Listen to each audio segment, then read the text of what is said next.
History ടിപ്സിൻ്റെ പുതിയ എപ്പിസോഡിലേക്ക് എല്ലാവർക്കും സ്വാഗതം. കാലിക്കറ്റ് യൂണിവേഴ്സിറ്റിയുടെ BA ഹിസ്റ്ററിയുടെ ഫസ്റ്റ് സെമസ്റ്ററിൻ്റെ ഒരു പേപ്പറാണ് ട്രെൻഡ്സ് ഇൻ ഇന്ത്യൻ ഹിസ്റ്ററി എന്നത്. അതിൻ്റെ 4ാമത്തെ മൊഡ്യൂളാണ് നമ്മൾ നോക്കുന്നത്. മൊഡ്യൂളിൻ്റെ പേര് gender history. Gender history or better gender studies is a sub-branch of history and look at history and hence human life from the perspectives of gender. അപ്പോൾ ലിംഗചരിത്രം എന്ന് പറഞ്ഞാൽ അല്ലെങ്കിൽ ബെറ്റർ ജെൻഡർ സ്റ്റഡീസ് അഥവാ മെച്ചപ്പെട്ട ലിംഗ പഠനം എന്ന് പറഞ്ഞാൽ is A sub branch of history. ചരിത്രത്തിൻ്റെ ഒരു സബ് ബ്രാഞ്ചാണ്, ഒരു ഉപശാഖയാണ്. And looks at the history and hence human life from the perspectives of gender.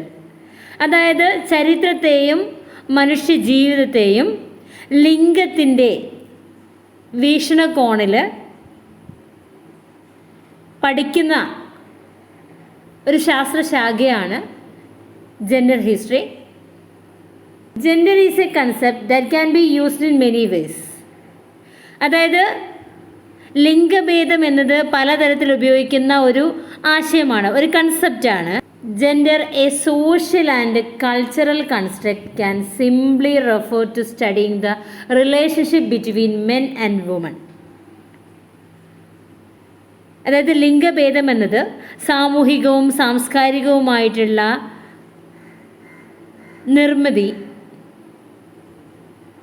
അതുപോലെ തന്നെ സ്ത്രീകളും പുരുഷന്മാരും തമ്മിലുള്ള ബന്ധം എന്നിവയെക്കുറിച്ച് പഠിക്കുന്നതിന് സൂചിപ്പിക്കുന്ന ഒരു പദമാണ്. Gender a social and cultural construct can simply refer to the studying relationship between men and women. സ്ത്രീയും പുരുഷനും തമ്മിലുള്ള ബന്ധത്തെക്കുറിച്ച്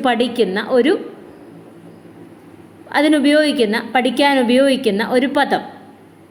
in other words, a gender refer to the way by which men and women are socially conditioned to their respective roles not only in the family but in the society as well.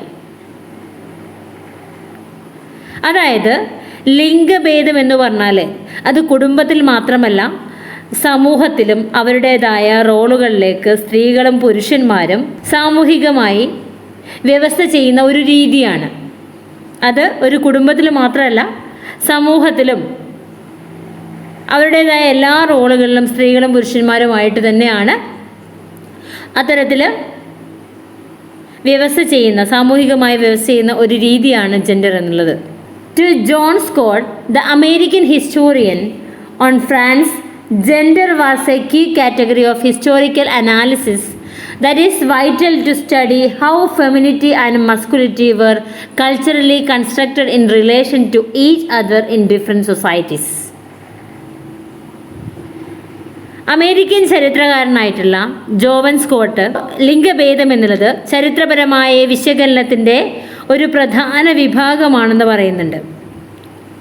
അതായത് വ്യത്യസ്ത സമൂഹങ്ങളിൽ പരസ്പരം ബന്ധപ്പെട്ട് സ്ത്രീത്വവും പുരുഷത്വവും എങ്ങനെ സാംസ്കാരികമായി നിർമ്മിക്കപ്പെട്ടുവെന്ന് പഠിക്കാൻ വേണ്ടി ഉപയോഗിക്കുന്ന ഒരു പദമാണ് ഏത്? ജെൻഡർ എന്ന പദം. ജോൺ സ്കോട്ടിൻ്റെ അഭിപ്രായത്തിൽ, അതായത് ഫ്രാൻസിലെ അമേരിക്കൻ ഹിസ്റ്റോറിയനായിട്ടുള്ള ജോൺ സ്കോട്ടിൻ്റെ അഭിപ്രായത്തിൽ ജെൻഡർ എന്ന് പറഞ്ഞത് എന്താണ്? As a key category of historical analysis and that is vital to study how femininity and masculinity were culturally constructed in relation to each other in different societies. അതായത് വിവിധ സമൂഹങ്ങളിൽ പരസ്പരം ബന്ധപ്പെട്ട് സ്ത്രീത്വവും പുരുഷത്വവും എങ്ങനെ സാംസ്കാരികമായി നിർമ്മിക്കപ്പെട്ടുവെന്ന് പഠിക്കാൻ വേണ്ടി ഈ ജെൻഡർ എന്ന പദം അത്യാവശ്യമാണ്. Gender history had passed through different phases to make its present form. ലിംഗചരിത്രം അതിൻ്റെ ഇന്നത്തെ ഒരു രീതിയിലേക്ക് എത്തുന്നതിന് മുമ്പ് വിവിധ ഘട്ടങ്ങളിലൂടെ കടന്നുപോയിട്ടുണ്ട്. The first stage in the development of gender history was woman history. ലിംഗചരിത്രത്തിൻ്റെ വികാസത്തിലെ ആദ്യത്തെ ഘട്ടം എന്നുള്ളത് എന്താണ്? സ്ത്രീ ചരിത്രമാണ്. Where historians focused on history of famous women although without interrelating the lives of women. അതായത് ഇവിടെ ചരിത്രകാരന്മാർ എന്താ ചെയ്തത്? പ്രശസ്തരായ സ്ത്രീകളെക്കുറിച്ചുള്ള പഠനത്തിൽ ശ്രദ്ധ കേന്ദ്രീകരിച്ചു. എങ്കിലും സ്ത്രീകളുടെ ജീവിതത്തെ അവർ ജീവിച്ചിരുന്ന സാമൂഹിക ഘടനയുമായിട്ട് അവർ ബന്ധപ്പെടുത്തിയിരുന്നില്ല. This phase was also characterized by entry of larger number of women into historical profession. ഇത് ചരിത്രപരമായ തൊഴിലിലേക്ക് ധാരാളം സ്ത്രീകളെ അതിലേക്ക് കൊണ്ടുവരാൻ ഈ ഒരു ഘട്ടത്തിൽ സാധിച്ചു. This phase was also characterized by the entry of larger number of women into historical profession. Historical പ്രൊഫഷനിലേക്ക് ധാരാളം സ്ത്രീകൾ മുന്നോട്ട് വരാൻ ഇത് കാരണമായി. ഇനി നമുക്ക് the next stage began with the feminist movements, particularly with the second wave of Western feminism. അതിൻ്റെ രണ്ടാമത്തെ ഘട്ടത്തിൽ ഫെമിനിസ്റ്റ് പ്രസ്ഥാനത്തിൻ്റെ കാലഘട്ടമാണ്. പ്രത്യേകിച്ച് പാശ്ചാത്യ ഫെമിനിസത്തിൻ്റെ രണ്ടാം തരംഗത്തോടെയാണ് രണ്ടാമത്തെ ഘട്ടം. But these trends studied women not as historical category, but women as monolithic category, just opposite their counterparts. ഇവിടെ ഒരു ചരിത്രപരമായിട്ടുള്ള ഒരു വിഭാഗമായിട്ടല്ല സ്ത്രീകളെ കണക്കാക്കിയിട്ടുള്ളത്, മറിച്ച് സ്ത്രീകളെ അവരുടെ എതിരാളികൾക്ക് വിപരീതമായി ഒരു ഏകശിലാവിഭാഗമായിട്ടാണ് ചിത്രീകരിക്കുന്നത്. This understanding of women as binary opposites to men undermine women's role in the making of history. സ്ത്രീകളെ പുരുഷന്മാർക്ക് വിപരീതമായി ബൈനറിയായി കണക്കാക്കുന്നത് ചരിത്ര നിർമ്മാണത്തിൽ സ്ത്രീകളുടെ പങ്കിനെ ദുർബലപ്പെടുത്തുകയാണ് ചെയ്യുന്നത്. അതായത് ചരിത്ര നിർമ്മാണത്തിൽ അവർക്കുള്ള ഒരു റോള് കുറയ്ക്കുകയാണ് ചെയ്തത്.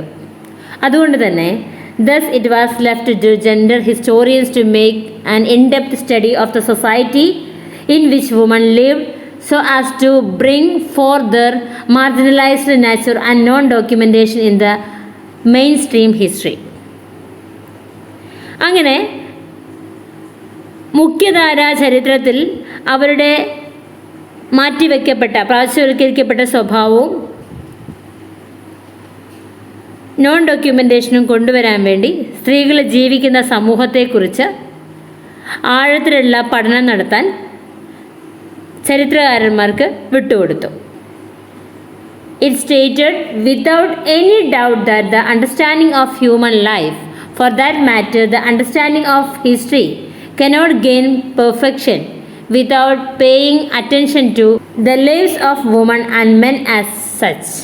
മനുഷ്യ ജീവിതത്തെക്കുറിച്ചുള്ള അറിവിന്, ചരിത്രത്തെക്കുറിച്ചുള്ള അറിവിന് ശ്രദ്ധ നൽകാതെ പൂർണ്ണത കൈവരിക്കാൻ കഴിയില്ലെന്ന് മനസ്സിലായി. It also clearly demonstrated that the study of gender roles in a given society has to be given emphasis for the actual understanding of marginalization of women. സ്ത്രീകളുടെയും പുരുഷന്മാരുടെയും ജീവിതം, സ്ത്രീകളുടെ പാർശ്വവൽക്കരണത്തെക്കുറിച്ചുള്ള യഥാർത്ഥ ധാരണയ്ക്ക് ഒരു നിശ്ചയ സമൂഹത്തിലെ ലിംഗപരമായ റോളുകളെക്കുറിച്ചുള്ള പഠനത്തിന് ഊന്നൽ നൽകേണ്ടതെന്നും ഇത് വ്യക്തമായിട്ട് തെളിയിച്ചു.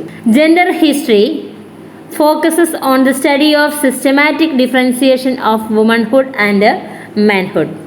സ്ത്രീത്വത്തിൻ്റെയും പുരുഷത്വത്തിൻ്റെയും വ്യവസ്ഥാപിതമായ വ്യത്യാസങ്ങളെക്കുറിച്ചുള്ള പഠനത്തിലാണ് ലിംഗചരിത്രം എന്നുള്ളത് കേന്ദ്രീകരിക്കുന്നത്. Finally, gender history tries to relate women not only with the society in which they live, but also with the men who determine and consciously create the ethos and spine of the society. സമൂഹത്തിൻ്റെ ധാർമ്മികതയും നട്ടെല്ലും നിർണ്ണയിക്കുകയും ബോധപൂർവം സൃഷ്ടിക്കുകയും ചെയ്യുന്ന പുരുഷന്മാരുമായും സ്ത്രീകളുമായും ബന്ധപ്പെടുത്തുന്നതിനുള്ള ലിംഗപരമായ ചരിത്ര തന്ത്രങ്ങളാണ് gender history കൈകാര്യം ചെയ്യുന്നത്. അപ്പോൾ നമ്മൾ പറഞ്ഞു വന്നത് എന്താണ് ജെൻഡർ ഹിസ്റ്ററി എന്നതാണ്. ലിംഗചരിത്രം എന്നത് ചരിത്രത്തിൻ്റെ ഒരു ഉപശാഖയാണ് അല്ലേ. അതായത് ചരിത്രത്തെയും അതുവഴി മനുഷ്യജീവിതത്തെയും ലിംഗഭേദത്തിൻ്റെ വീക്ഷണകോണിൽ നിന്നുകൊണ്ട് പഠിക്കുക. അപ്പോൾ ആദ്യകാലത്ത് ലിംഗഭേദം എന്നത് ഒരു സാമൂഹികവും സാംസ്കാരികവുമായിട്ടുള്ള നിർമ്മിതി, സ്ത്രീകളും പുരുഷന്മാരും തമ്മിലുള്ള ബന്ധം, ഇവയൊക്കെ സൂചിപ്പിക്കാൻ ഉപയോഗിക്കുന്ന പദമാണ്. അതായത് ഒരു കുടുംബത്തിൽ മാത്രമല്ല, സമൂഹത്തിലും അവരുടേതായ റോളുകളിലേക്ക് സ്ത്രീകളും പുരുഷന്മാരും തമ്മിലുള്ള ബന്ധത്തെക്കുറിച്ചുള്ള ഒരു സാമൂഹ്യ വ്യവസ്ഥയെക്കുറിച്ച് സൂചിപ്പിക്കാനാണ് ഇത് ഉപയോഗിക്കുന്നത്. ഫ്രാൻസിലെ അമേരിക്കൻ ചരിത്രകാരനായിട്ടുള്ള ജോവാൻ സ്കോട്ട് ലിംഗഭേദം ചരിത്രപരമായ വിശകലനത്തിൻ്റെ ഒരു പ്രധാന വിഭാഗമായിട്ട് പറയുന്നുണ്ട്. അതായത് വ്യത്യസ്ത സമൂഹങ്ങളിൽ പരസ്പരം ബന്ധപ്പെട്ട് സ്ത്രീത്വവും പുരുഷത്വവും എങ്ങനെ സാംസ്കാരികമായിട്ട് നിർമ്മിക്കപ്പെട്ടിരിക്കുന്നു എന്നതിനെ കുറിച്ച് പഠിക്കാനാണ് ലിംഗഭേദം എന്ന പദം ഉപയോഗിക്കുന്നത്. അപ്പം ലിംഗചരിത്രം അതിൻ്റെ ഇന്നത്തെ രൂപം എത്തുന്നതിന് മുമ്പ് പല ഘട്ടങ്ങളിലൂടെ കടന്നു വരുന്നുണ്ട്. ആദ്യ ഘട്ടത്തിൽ അത് സ്ത്രീകളുടെ ചരിത്രമാണ്. ആ ഘട്ടത്തിൽ പ്രശസ്തരായ കുറേ സ്ത്രീകളെക്കുറിച്ച് പഠിക്കാൻ തുടങ്ങി. എന്നിരുന്നാലും സ്ത്രീകളുടെ ജീവിതത്തെ അവർ ജീവിച്ചിരുന്ന സാമൂഹിക ഘടനയുമായി പരസ്പരം ബന്ധിപ്പിച്ചിട്ടുണ്ടായിരുന്നില്ല. ചരിത്രപരമായ തൊഴിലുകളിലേക്ക് കൂടുതലായിട്ട് സ്ത്രീകളുടെ പ്രവേശവും ഈ ഘട്ടത്തിൻ്റെ ഒരു സവിശേഷതയായിരുന്നു. അപ്പോൾ അടുത്ത ഘട്ടം ആരംഭിച്ചത് ഫെമിനിസ്റ്റ് പ്രസ്ഥാനത്തിൽ നിന്നാണ്. അതായത് പാശ്ചാത്യ ഫെമിനിസത്തിൻ്റെ രണ്ടാം തരംഗത്തിൻ്റെ കാലഘട്ടത്തിൽ.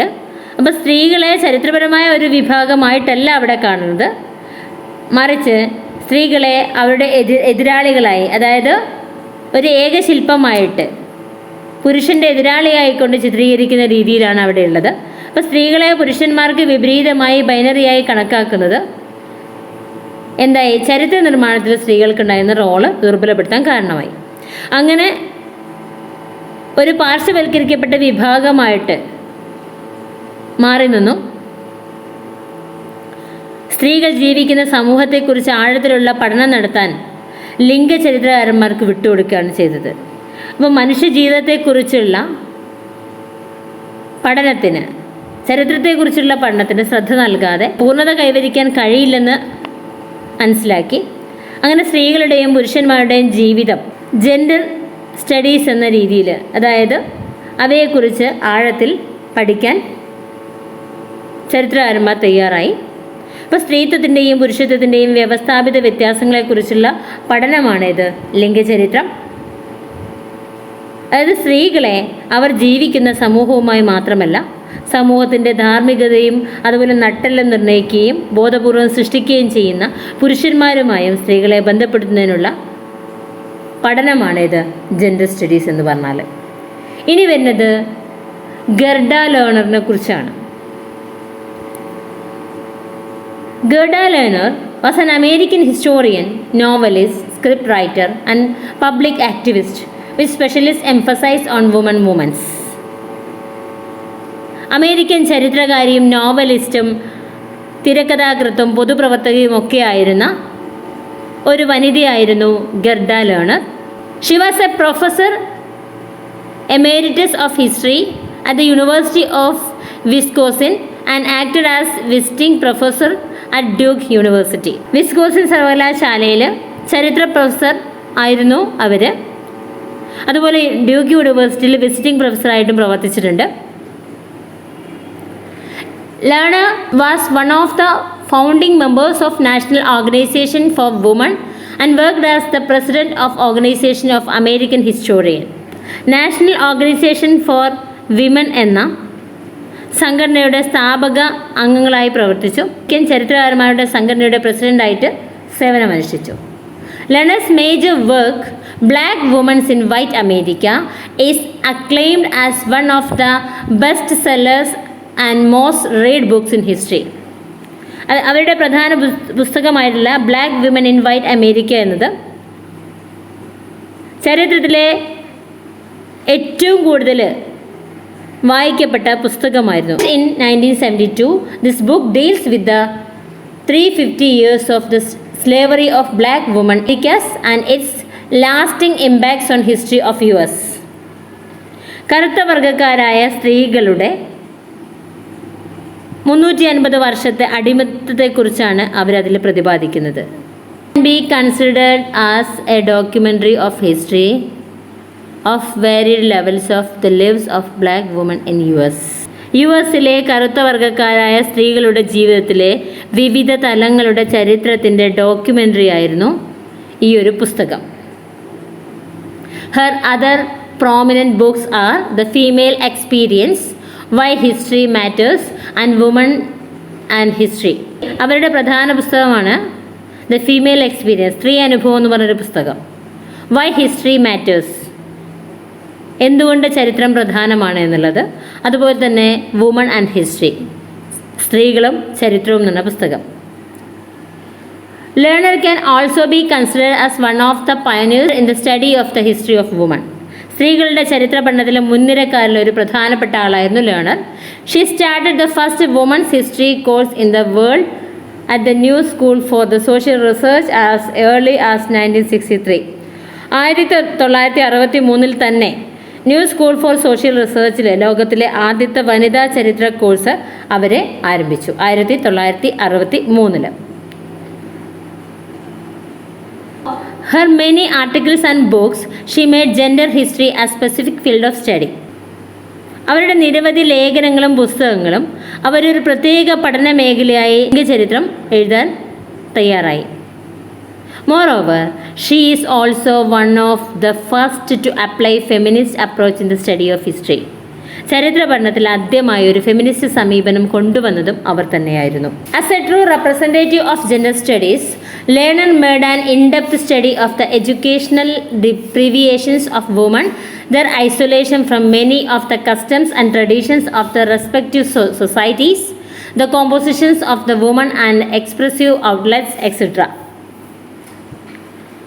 ജെൻഡർ സ്റ്റഡീസിൻ്റെ ഒരു യഥാർത്ഥ പ്രതിനിധി എന്ന നിലയിൽ ലേണർ സ്ത്രീകളുടെ വിദ്യാഭ്യാസ ദൗർലഭ്യം, അതത് സമൂഹങ്ങളിലെ പല ആചാരങ്ങളിൽ നിന്നും പാരമ്പര്യങ്ങളിൽ നിന്നും അവരെ ഒറ്റപ്പെടുത്തൽ, സ്ത്രീകളുടെ രചനകൾ എന്നിവയെക്കുറിച്ച് ഒരു ആഴത്തിലുള്ള പഠനം നടത്തി. As an activist of woman movements, she used history to change the definition of culture where men have not only made culture but determined culture from the perspectives of women. സ്ത്രീകളുടെ പ്രസ്ഥാനങ്ങളുടെ പ്രവർത്തകൻ എന്ന നിലയിൽ സംസ്കാരത്തിൻ്റെ നിർവചനം മാറ്റാൻ അവർ ചരിത്രം ഉപയോഗിച്ചു. അവിടെ പുരുഷന്മാർ സംസ്കാരം നിർമ്മിക്കുക മാത്രമല്ല, സ്ത്രീകളുടെ വീക്ഷണകോണിൽ നിന്ന് സംസ്കാരം നിർണ്ണയിക്കുകയും ചെയ്തു. Bring out the contribution of Michael Foucault with regard to the history of sexuality to historical studies. ലൈംഗികതയുടെ ചരിത്രവുമായി ബന്ധപ്പെട്ട് മൈക്കൽ ഫൂക്കോയുടെ സംഭാവനകൾ ചരിത്ര പഠനത്തിൽ കൊണ്ടുവരിക. Michel Foucault was a French philosopher, historian, literary critic and social theorist.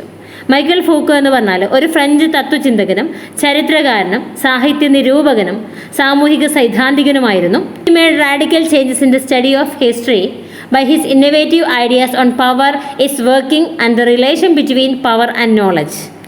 അധികാരം, അതിൻ്റെ പ്രവർത്തനം, ശക്തിയും അറിവും തമ്മിലുള്ള ബന്ധം എന്നിവയെക്കുറിച്ചുള്ള തൻ്റെ നൂതന ആശയങ്ങളിലൂടെ അദ്ദേഹം ചരിത്ര പഠനത്തിൽ മാറ്റങ്ങൾ വരുത്തി. A representative of post structuralism, Foucault revolutionized historical studies with his theory of archaeology of knowledge. പോസ്റ്റ് സ്ട്രക്ചറലിസത്തിൻ്റെ പ്രതിനിധിയായ ഫൂക്കോ വിജ്ഞാനത്തിൻ്റെ പുരാവസ്തു സിദ്ധാന്തത്തിലൂടെ ചരിത്ര പഠനങ്ങളിൽ വിപ്ലവം സൃഷ്ടിച്ചു. This theory dismiss the importance of individual thinkers or individual motives. വ്യക്തിഗതമായിട്ടുള്ള മോട്ടീവ്സിനെയും ചിന്തകളെയും ഈ ഒരു തിയറി നിരാകരിച്ചു. It emphasise the inescapable mindset that characterised different periods in history. ചരിത്രത്തിലെ വിവിധ കാലഘട്ടങ്ങളെ ഇത് ചിത്രീകരിക്കുന്നുണ്ട്. Foucault's another analysis was discourse. ഫൂക്കോയുടെ മറ്റൊരു വിശകലന യൂണിറ്റ് പ്രഭാഷണമായിരുന്നു. To him discourse is a way of thinking. പ്രഭാഷണം എന്നുള്ള ഒരുതരം ചിന്താരീതിയാണ്. It is to be understood as a system of possibility for knowledge. അതായത് അറിവ് അക്വയർ ചെയ്യാനുള്ള ഒരു സംവിധാനമാണ്, ഒരു സിസ്റ്റമാണിത്. Exclusive function of discourse is to serve as a transparent representation of things and ideas standing outside it. അതിനുള്ള വ്യവഹാരത്തിൻ്റെ പ്രത്യേക ധർമ്മം സുതാര്യമായി പ്രവർത്തിക്കുക എന്നതാണ്. The exclusive function of discourse is to serve a transparent representation of things and ideas standing outside it.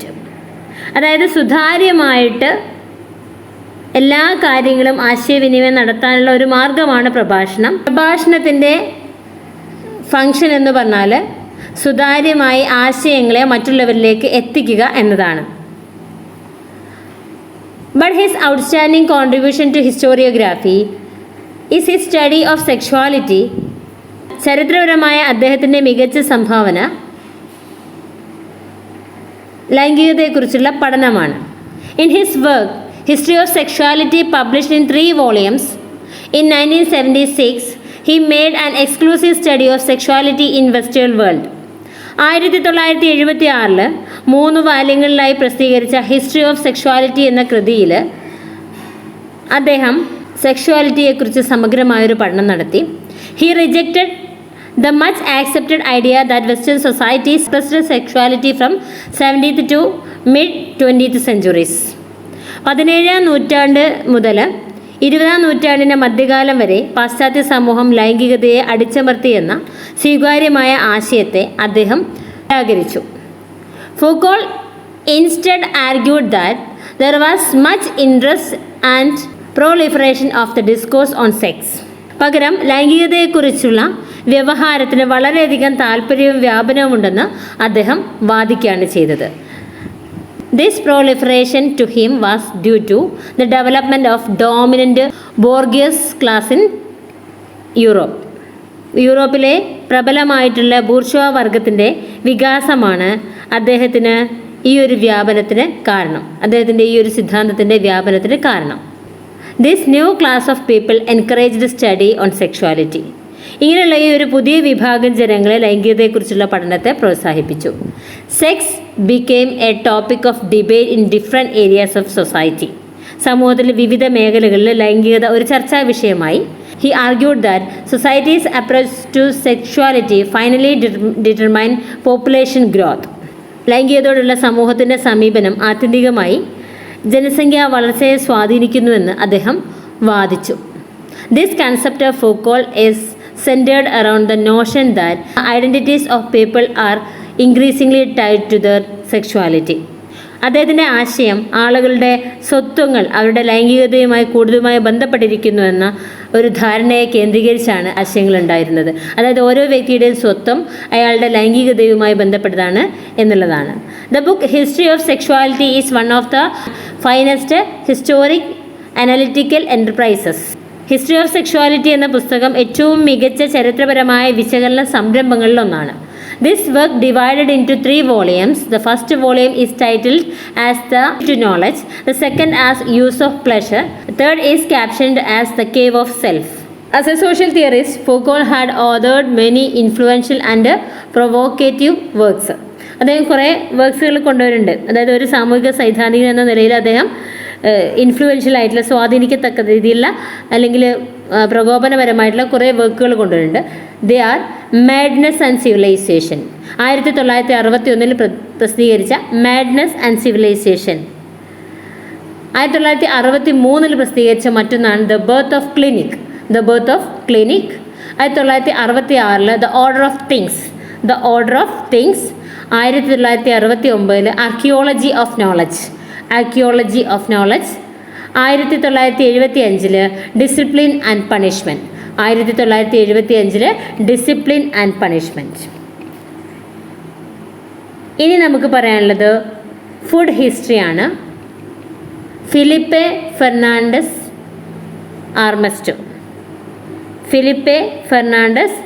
ആർമസ്റ്റോയെ കുറിച്ചാണ് നമുക്ക് പറയാനുള്ളത്. Felipe Fernandez Armesto is a British historian who is famous in history for his path-breaking studies on history of food in the world. അപ്പോൾ ലോകത്തിലെ ഭക്ഷണത്തിൻ്റെ ചരിത്രത്തെക്കുറിച്ചുള്ള പഠനം നടത്തിയ ചരിത്രകാരനായിരുന്നു Felipe Fernandez. He is the first academic historian to make detailed study on the history of food and society. ഭക്ഷണത്തിൻ്റെയും സമൂഹത്തിൻ്റെയും ചരിത്രത്തെക്കുറിച്ച് വിശദമായ പഠനം നടത്തിയ ആദ്യത്തെ അക്കാദമിക ചരിത്രകാരനായിരുന്നു അദ്ദേഹം. His magnum opus near Armesto traces the history of food through 8 revolutionary stages. 8 revolutionary സ്റ്റേജസിലൂടെയാണ് അദ്ദേഹം ഫുഡിൻ്റെ ഡെവലപ്മെൻറ്റിനെ കുറിച്ച് പറയുന്നത്. He identified origin of cooking as the first stage, which was the first revolution, while the second stage in the evolution was the meaning of eating, that was characterized by food as rite and magic, or the ritualization of eating. Breeding to eat was the third stage, where herding revolution had taken place along with the change from collecting food to producing. The fourth phase was edible earth, in which the main speciality was managing plant life for food. Food and rank was the fifth stage, where inequality and the rise of autocracy was the mainstay. He identifies the sixth stage was the edible horizon, in which food and long-range exchange of culture was the main mark. In the seventh stage, which branded and challenging evolution, food and ecological evolution was characteristic. The final stage was known as feeding giants, where food industrialization of 19th and 20th centuries was a prime feature. Maslow considered food as a universal and fundamental to human life. To him, food is what matters most to most people for most of the time. അദ്ദേഹം 8 വിപ്ലവകരമായ ഘട്ടങ്ങളിലൂടെയാണ് ഫുഡിൻ്റെ ചരിത്രത്തെക്കുറിച്ച് പറയുന്നത്. അപ്പോൾ ആദ്യ ഘട്ടത്തിൽ പാചകത്തിൻ്റെ ഉത്ഭവം ഒരു വിപ്ലവ ഘട്ടമാണ്. പരിണാമത്തിൻ്റെ രണ്ടാം ഘട്ടം എന്ന് പറയുന്നത്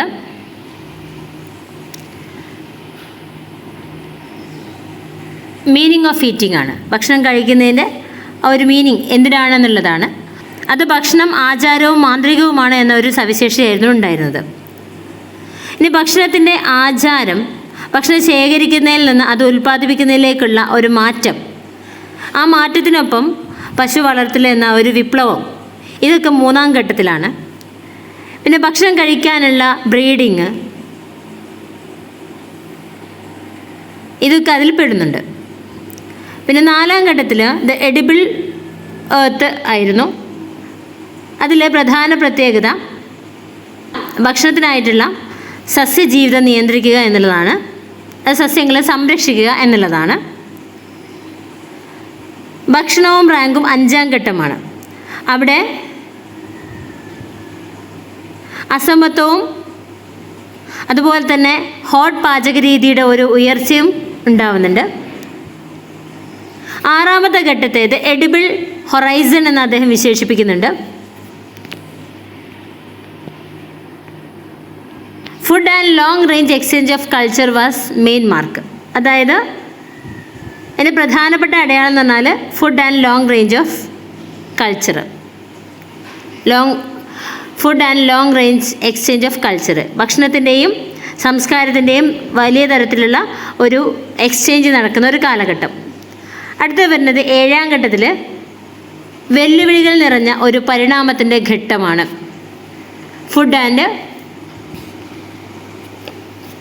ഏഴാമത്തെ ഘട്ടം എന്ന് പറഞ്ഞാൽ ചാലഞ്ചിങ് ഇവല്യൂഷനാണ്. അതായത് വെല്ലുവിളികൾ നിറഞ്ഞ ഒരു പരിണാമത്തിൻ്റെ ഘട്ടമാണ്.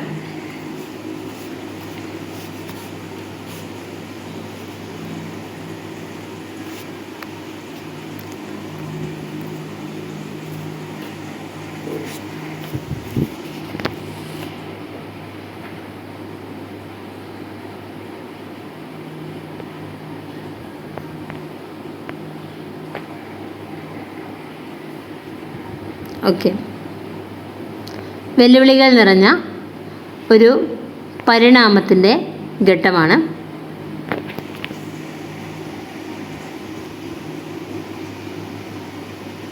ഈ ഒരു ഏഴാം ഘട്ടത്തിൽ ഭക്ഷണവും പാരിസ്ഥിതിക പരിണാമവും ഒരു സ്വഭാവ സവിശേഷ ഈ ഒരു ഏഴാം ഘട്ടത്തിൽ ഭക്ഷണവും അതുപോലെ തന്നെ പാരിസ്ഥിതികമായിട്ടുള്ള പരിണാമവും സംഭവിക്കുന്നുണ്ട്. അതിൻ്റെ ഒരു പ്രത്യേക സവിശേഷതയാണ്.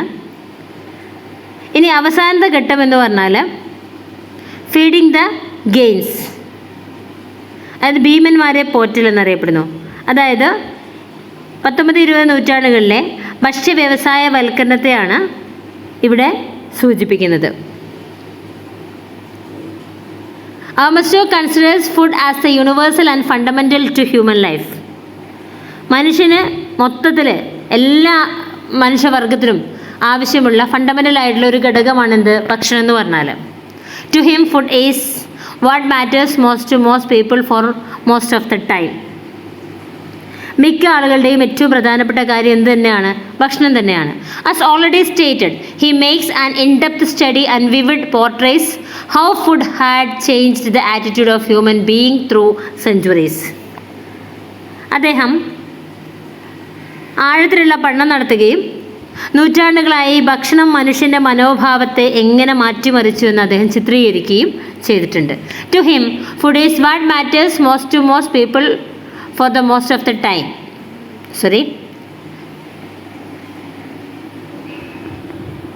His findings are that you are what you eat, and that a man of average lifetime approximately spend 10 years at dining table. ഒരു മനുഷ്യൻ്റെ ശരാശരി ആയുസ്സിൽ ഒരു മനുഷ്യൻ ഏകദേശം 10 വർഷം ഡൈനിങ് ടേബിളിൽ ചിലവഴിക്കുന്നുണ്ട് എന്നാണ് അദ്ദേഹത്തിൻ്റെ കണ്ടെത്തൽ. His exclusive study on food makes him A unique figure among historians of the 21st century. For his is the first detailed, authentic and exhaustive study not only on the history of food but on the different food habits of the world. ഭക്ഷണത്തെക്കുറിച്ചുള്ള അദ്ദേഹത്തിൻ്റെ എക്സ്ക്ലൂസീവായിട്ടുള്ള പഠനം അദ്ദേഹത്തെ 21ാം നൂറ്റാണ്ടിലെ ചരിത്രകാരന്മാർക്കിടയിൽ ഒരു അതുല്യ വ്യക്തിയായിട്ട് അദ്ദേഹത്തെ ഉയർത്തി. കാരണം ഭക്ഷണത്തിൻ്റെ ചരിത്രത്തെ മാത്രമല്ല, ലോകത്തിൻ്റെ വിവിധ ഭാഗങ്ങളിലെ ഭക്ഷണശീലങ്ങളെക്കുറിച്ചും അദ്ദേഹം ആധികാരികമായിട്ട് പഠനം നടത്തി. ഇനി വരുന്നത് environmental study. Alfred W Crosby. Alfred W Crosby was born in Boston, USA ബോസ്റ്റണിൽ ഓൺ January 15, 1931. 1931 ജാനുവരി 15 ജനിക്കുന്നത്. He graduated from Wellesley High School.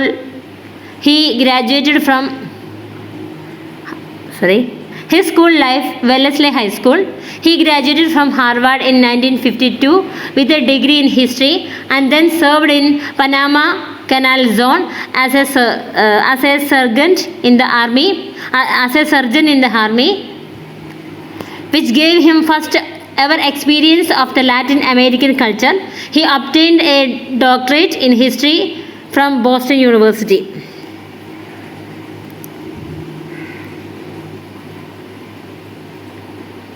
അദ്ദേഹം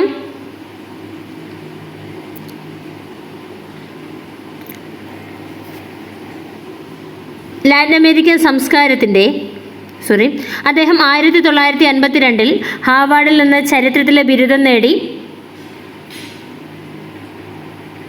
പിന്നീട് പനാമ കനാൽ സോണിൽ ആർമിയിൽ സർജൻ്റായിട്ട് സേവനമനുഷ്ഠിച്ചു. ഇത് ലാറ്റിൻ അമേരിക്കൻ സംസ്കാരത്തിൻ്റെ ആദ്യ അനുഭവം അദ്ദേഹത്തിന് നൽകി. ബോസ്റ്റൺ യൂണിവേഴ്സിറ്റിയിൽ നിന്ന് ചരിത്രത്തിൽ അദ്ദേഹം ഡോക്ടറേറ്റ് എടുത്തു. Alfred W Crosby is regarded as the father of environmental history. അദ്ദേഹത്തെ എൻവയോൺമെൻറ്റൽ ഹിസ്റ്ററിയുടെ പിതാവായിട്ട് കണക്കാക്കുന്നു. Through his groundbreaking interdisciplinary research, he incorporated studies of biology, ecology, geography, and other sciences in his efforts to chronicle and understand human events, work that introduced sweeping explanatory concepts like the Columbian Exchange and the ecological imperialism. പാരിസ്ഥിതിക ചരിത്രത്തിൻ്റെ പിതാവായിട്ട് അദ്ദേഹം അറിയപ്പെടുന്നുണ്ട്. തൻ്റെ ground breaking ഇൻ്റർഡിസിപ്ലിനറി ഗവേഷണത്തിലൂടെ ജീവചരിത്രം, പരിസ്ഥിതിശാസ്ത്രം, ഭൂമിശാസ്ത്രം, മറ്റ് ശാസ്ത്രങ്ങൾ എന്നിവയെക്കുറിച്ചുള്ള പഠനം അദ്ദേഹം നടത്തി. മനുഷ്യ സംഭവങ്ങളെ വിവരിക്കാനും മനസ്സിലാക്കാനുമുള്ള അദ്ദേഹത്തിൻ്റെ ശ്രമത്തിൽ കൊളംബിയൻ എക്സ്ചേഞ്ച്, പാരിസ്ഥിതിക സാമ്രാജ്യത്വം തുടങ്ങിയ വ്യാപകമായ വിശദീകരണ ആശയങ്ങൾ അദ്ദേഹം അവതരിപ്പിച്ചു. In the Columbian Exchange, Biological and Cultural Consequences of 1492, a wide-ranging book published 1972, Professor Crosby examined the detail how disease had devastated indigenous populations after Columbus landed America. Columbus അമേരിക്കയിൽ കാലുകുത്തിയ ശേഷം യൂറോപ്പിൽ അധിനിവേശം ആരംഭിച്ചു. ഇത് ആഗോളതലത്തിൽ തന്നെ മാറ്റിമറിച്ച സമാന്തരമായ ഒരു വികാസം കൊണ്ടുവന്ന ഒരു സംഭവമായിരുന്നു.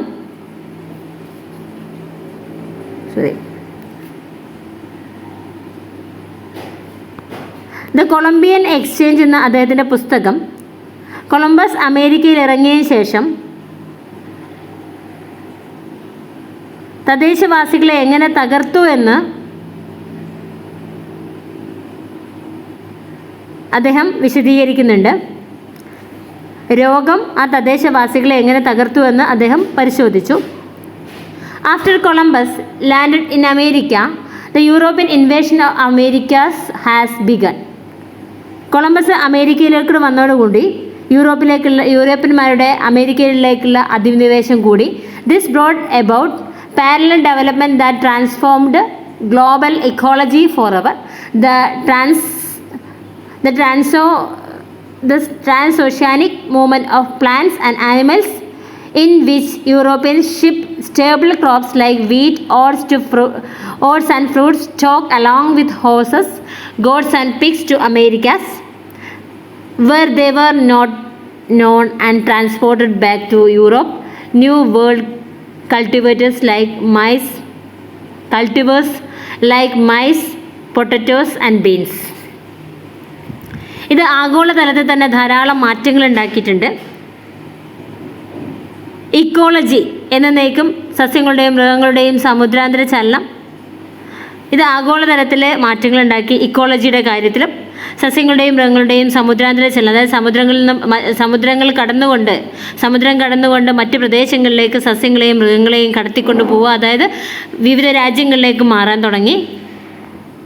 യൂറോപ്യന്മാർ ഗോതമ്പ്, ഓട്സ്, ഫ്രൂട്ട്സ് എന്നിവയൊക്കെ തന്നെ കയറ്റി അയച്ചു. കുതിരകൾ, ആട്, പന്നികൾ എന്നിവയുമായി അവ അറിയപ്പെടാത്ത അമേരിക്കയിലേക്ക് വരാൻ തുടങ്ങി.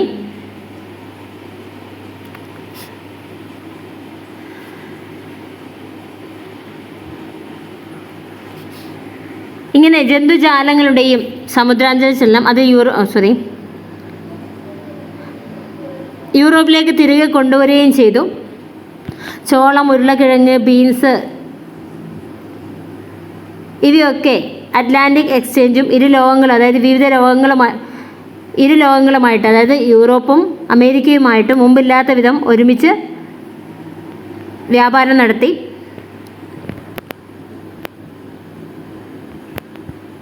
According to Crosby, the trend toward homogeneity is one of the most important aspects of the history of the life on his planet since the retreat of glaciers. അദ്ദേഹത്തിൻ്റെ അഭിപ്രായത്തിൽ ഹിമാനികൾ പിൻവാങ്ങിയതിനു ശേഷം ഈ ഗ്രഹത്തിലെ ജീവചരിത്രത്തിലെ ഏറ്റവും പ്രധാനപ്പെട്ട ഒരു വശങ്ങളിലൊന്നാണ് ഈ ഒരു പ്രവണത. He had expanded on that idea in 1994, Germs, Seeds and Animals, Studies in Ecological History, a collection of essays. അദ്ദേഹം 1994 അണുക്കൾ, വിത്തുകൾ, മൃഗങ്ങൾ, പാരിസ്ഥിതിക പഠനങ്ങളിൽ എന്നൊരു ആശയം വിപുലീകരിച്ചു.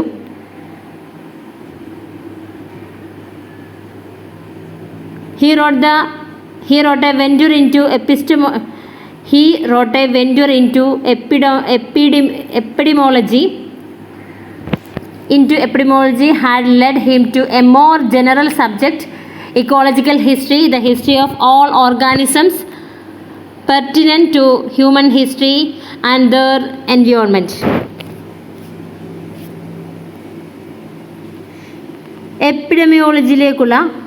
എപ്പിഡമിയോളജിയിലേക്കുള്ള ഒരു സംരംഭം തന്നെ കൂടുതൽ പൊതുവായ ഒരു വിഷയത്തിലേക്ക് നയിച്ചു. പാരിസ്ഥിതിക ചരിത്രം, മനുഷ്യചരിത്രവുമായി ബന്ധപ്പെട്ട എല്ലാ ജീവജാലങ്ങളുടെയും ചരിത്രം, അവയുടെ പരിസ്ഥിതി എന്നിവയെക്കുറിച്ച് പഠനവിധേയമാക്കി. In 1986, with ecological imperialism, the biological expansion of Europe, 900 to 1900, Professor Crosby, in his words, looked the Columbian exchange up another notch in scope and abstraction. In this book, he posited the existence of Neo-Europe's areas and countries where Europeans settled, especially between 1820s and 1930s, after the hard leapfrogged across the globe. അതായത്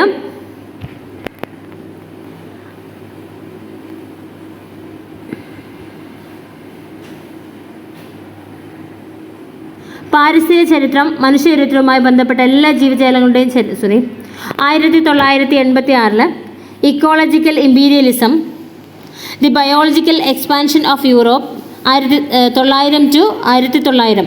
professor Crosby അദ്ദേഹത്തിൻ്റെ വാക്കുകളിൽ പറയുന്നത് എന്താണ്? Colombian exchange വ്യാപ്തിയിലും അമൂർത്തീകരണത്തിലും മറ്റൊരു തലത്തിലേക്ക് എത്തിയിട്ടുണ്ട്. നവ യൂറോപ്പുകൾ പ്രത്യേകിച്ച് 1820-30 ഇടയിൽ യൂറോപ്പുകാർ സ്ഥിരതാമസമാക്കിയ പ്രദേശങ്ങളും രാജ്യങ്ങളും അവർ ലോകമെമ്പാടും കുതിച്ചാടി. ഈ കുടിയേറ്റക്കാർ ഭക്ഷ്യ ഉൽപ്പാദനത്തിലും ഭക്ഷ്യ കയറ്റുമതിയിലും അവർ വിജയിച്ചു.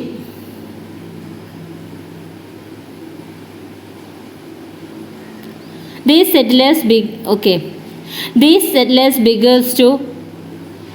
settlers became so successful at food production and food export that they easily dominated the indigenous cultures and then nearly dominated them. അവർ തദ്ദേശീയ സംസ്കാരങ്ങളിൽ നിന്ന് പെട്ടെന്ന് തന്നെ ആധിപത്യം സ്ഥാപിക്കാൻ ഇവരുടെ ഭക്ഷ്യ ഉൽപ്പാദനത്തിനും ഭക്ഷ്യ കയറ്റുമതിയിലുള്ള അവരുടെ വിജയം അവരെ സഹായിച്ചു. Native Americans downfall, Dr. Crosby said, was not so such the superior technologies or fighting prowess of the conquistadors, but the smallpox and other pathogens that Spaniards unwittingly carried on their ships. തദ്ദേശീയരായ അമേരിക്കരുടെ തകർച്ച ജേതാക്കളുടെ ഉയർച്ച സാങ്കേതിക വിദ്യയോ പോരാട്ട വീര്യമോ ആയിരുന്നില്ല, മറിച്ച് സ്പെയിൻകാർ അറിയാതെ കപ്പലുകളിൽ കയറ്റിയ വസൂരിയും മറ്റ് രോഗങ്ങളുമായിരുന്നു. The result was what doctor Crosby called a virgin soil epidemic in which diseases ravaged a population that was exposed to them for the first time. അദ്ദേഹം കന്യക എന്ന് വിളിച്ചത് മണ്ണ് പകർച്ചവ്യാധിയായിരുന്നു. അതായത് ഈ ഒരു രോഗം ആ ഒരു ജനതയെ മൊത്തമായി നശിപ്പിച്ചു. He traced the rise of these new Europes to a kind of environmental competition that the invading Europeans won. അധിനിവേശ യൂറോപ്യന്മാർ വിജയിച്ച ഒരുതരം പാരിസ്ഥിതിക മത്സരത്തിലേക്ക് ഈ ഒരു നവ യൂറോപ്പുകളുടെ ഉയർച്ച അദ്ദേഹം കണ്ടെത്തി.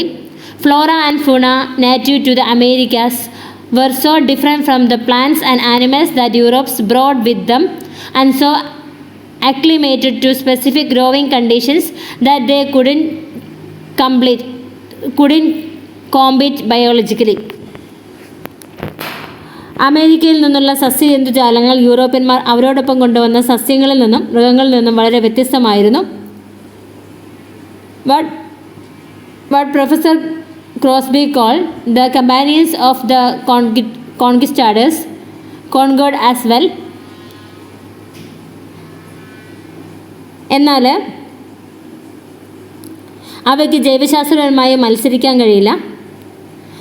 വിജയികളുടെ കൂട്ടാളികൾ എന്ന് പ്രൊഫസർ ക്രോസ്ബി വിശേഷിച്ചതും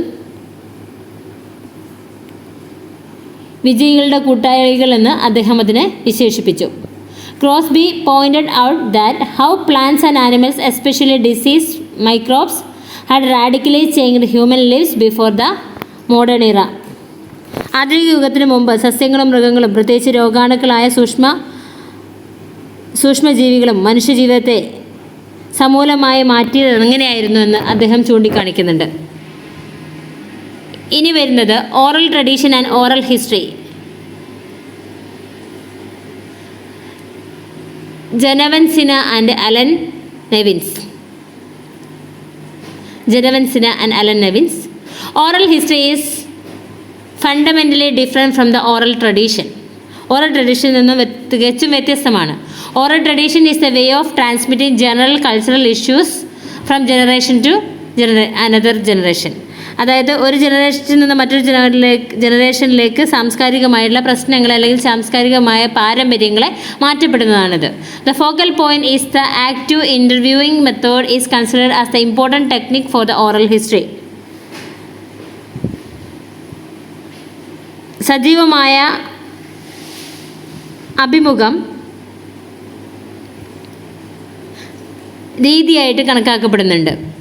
ഫോക്കൽ പോയിന്റ് എന്ന് പറഞ്ഞാൽ ഒരു പ്രധാനമായിട്ടുള്ള അതിൻ്റെ പോയിന്റ് എന്ന് പറഞ്ഞാൽ ഇൻ്റർവ്യൂയിങ് മെത്തേഡാണ്. സജീവമായിട്ടുള്ള അഭിമുഖമാണ് ഈ ഒരു ഫോക്കൽ ഹിസ്റ്ററി സജീവമായിട്ടുള്ള അഭിമുഖമാണ് ഈ ഓറൽ ട്രഡീഷൻ, അതിൽ ഓറൽ ഹിസ്റ്ററി നമുക്ക് കിട്ടാനുള്ള വഴി. Oral tradition as history is an important work written by ജനവൻസിന.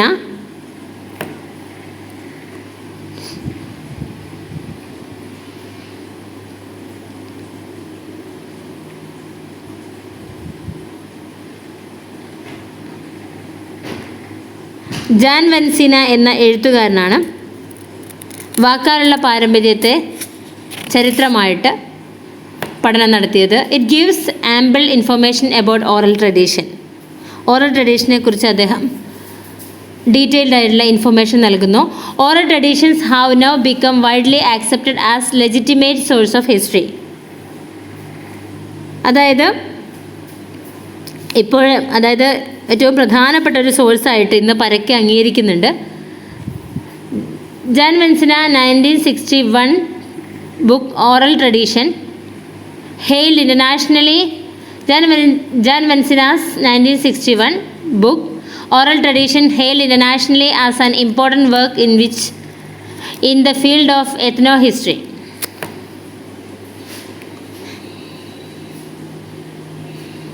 വാമൊഴി പാരമ്പര്യം, വാക്കാലുള്ള പാരമ്പര്യം ഇപ്പോൾ പരക്കെ അംഗീകരിക്കപ്പെടുന്നുണ്ട്.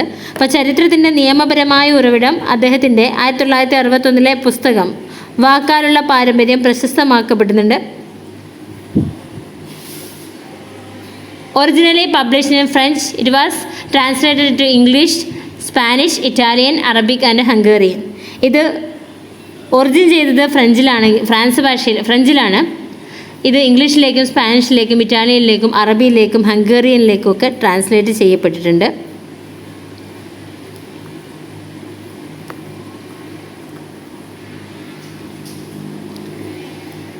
Joseph Allan Nevins was an American historian and journalist known for his extensive work in the history of Civil War.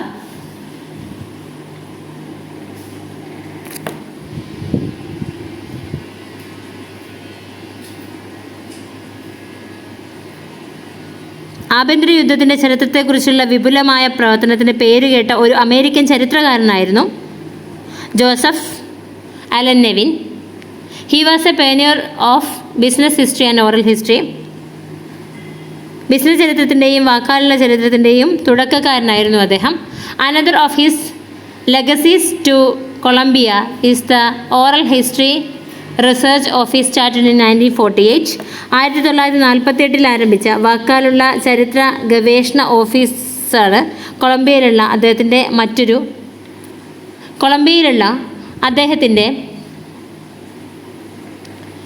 സ്ഥാപനമാണ്. വാക്കാലുള്ള ചരിത്ര പഠനത്തിൻ്റെ ആദ്യത്തെ സ്ഥാപനം ഇത് 1948 സ്ഥാപിതമായി. He was leading exponent in oral history. അദ്ദേഹം വാക്കാലുള്ള ചരിത്രത്തിൻ്റെ ഒരു പ്രമുഖനായ പ്രയോക്താവായിരുന്നു. It was the first programme of kind in a nation. ഒരു രാജ്യത്ത് ഇത്തരത്തിലുള്ള ആദ്യത്തെ പരിപാടിയായിരുന്നു ഇത്. ഇത്രയാണ് നമുക്ക് ഈ ഒരു ചാപ്റ്ററിൽ പറയാനുള്ളത്. ബാക്കി ഭാഗം ഇത്രയാണ് നമുക്ക് ഈ ഒരു ചാപ്റ്ററിൽ പറയാനുള്ളത്. എക്സ്പ്ലെയിൻ ചെയ്തിട്ടില്ല, ജസ്റ്റ് മീനിങ് പറഞ്ഞു പോവുക മാത്രമാണ് എക്സ്പ്ലെയിൻ ചെയ്തിട്ടില്ല, ജസ്റ്റ് മീനിങ് പറഞ്ഞു പോവുക മാത്രമാണ് ചെയ്തിട്ടുള്ളത്. ബാക്കി ഭാഗം ഓക്കെ, താങ്ക് യു.